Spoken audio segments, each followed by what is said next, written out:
বিসমিল্লাহির রহমানির রহিম। আসসালামু আলাইকুম। আজ এক নাস্তার রেসিপি করব।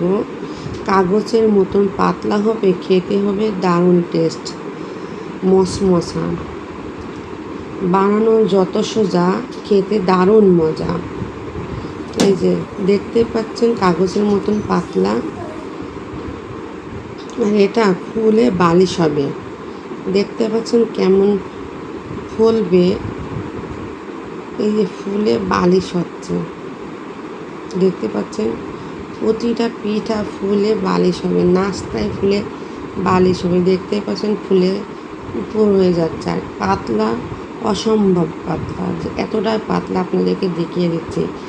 আমি আপনাদের সুবিধার্থের জন্য আরও একটা তৈরি করে দেখিয়ে দিচ্ছি।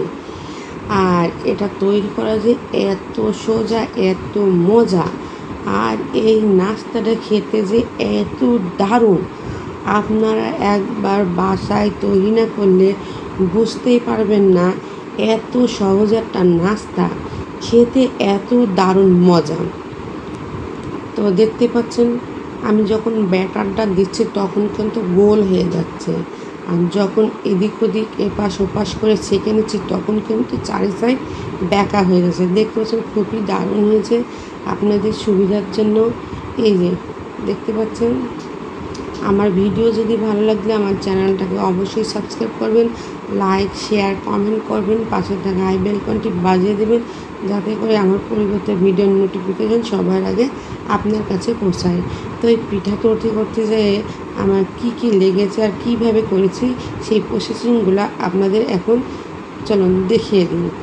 আমি আগে পিঠা তৈরি করে নিলাম নাস্তা, এবার আপনাদের ফুল রেসিপি দেখিয়ে দিচ্ছি। খুবই দারুণ হয়েছে। এর জন্য নিয়েছি নর্মাল তাপমাত্রায় রাখা একটা ডিমটাকে ফেটিয়ে নেব, স্বাদ মতন লবণ দিয়ে ফেটিয়ে নিচ্ছি। একটু ভালো করে ফেটিয়ে নিতে হবে। আর দিয়ে দিচ্ছি 1 টেবিল চামচ চিনি। চিনি যতক্ষণ পর্যন্ত না গলে ততক্ষণ পর্যন্ত ফেটাতে হবে। খুব ভালো করে ডিমটাকে এভাবে করে বিট করে নিতে হবে। আর এই যে আমি নিয়ে নিচ্ছি একটা ডিম নিয়েছি, আর মেজারমেন্ট কাপের 1 কাপ আটা নিচ্ছি।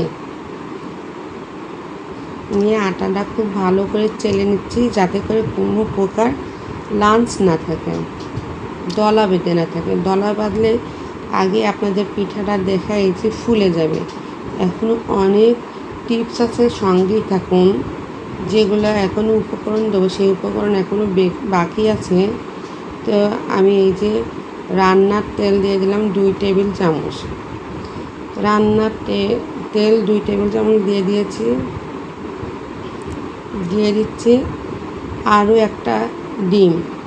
আমি আগে একটা ডিম দিয়েছি, এই পর্যায়ে আরও একটা ডিম দিয়েছি, দিয়ে খুব ভালো করে মিশিয়ে নিচ্ছি। আপনারা কিন্তু এই উপকরণগুলো আমি যেভাবে ধাপে ধাপে দিচ্ছি এইভাবেই ধাপে ধাপে দিতে হবে, তাহলে কিন্তু এই নাস্তার রেসিপি অসম্ভব মজা হবে, খেতে অসম্ভব টেস্ট। আপনার এটা তৈরি করা শেষ হবে না, আপনার পিঠা কিন্তু শেষ হবে।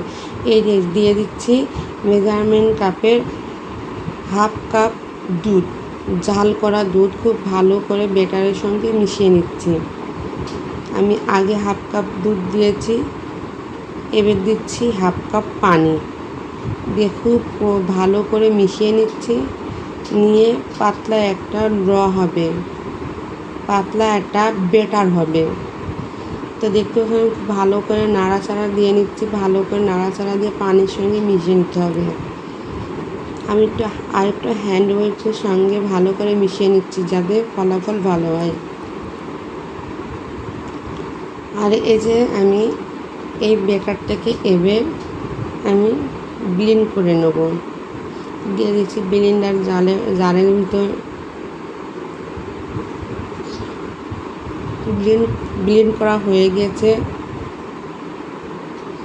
আপনাদেরকে ব্যাটারটা দেখিয়ে দিচ্ছি কেমন হয়েছে, পাতলা হবে। এই যে চুলা লো আছে রেখে 1 ফুট তেল বিরাজ করে নিয়েছি। নিয়ে এবার একে একে সব ব্যাটারগুলো দিয়ে আমি পিঠা তৈরি করে নিয়েছি, সেটা আগেই দেখাচ্ছি, আর দেখাবো না। হ্যাঁ, আর এই পিঠা এতটা দারুণ মজা হয়েছে যা আপনাদেরকে একবার দেখিয়ে দিচ্ছি। প্লিজ আমার ভিডিওর যদি কোনো অংশ ভালো লাগে অবশ্যই একটা লাইক দেবেন। আপনার একটা লাইক আমার ভিডিওর জন্য শেয়ারের কাজ করবে। দেখতে কত সুন্দর হয়েছে, খুবই দারুণ হয়েছে। আজ এই পর্যন্তই। আল্লাহ হাফেজ।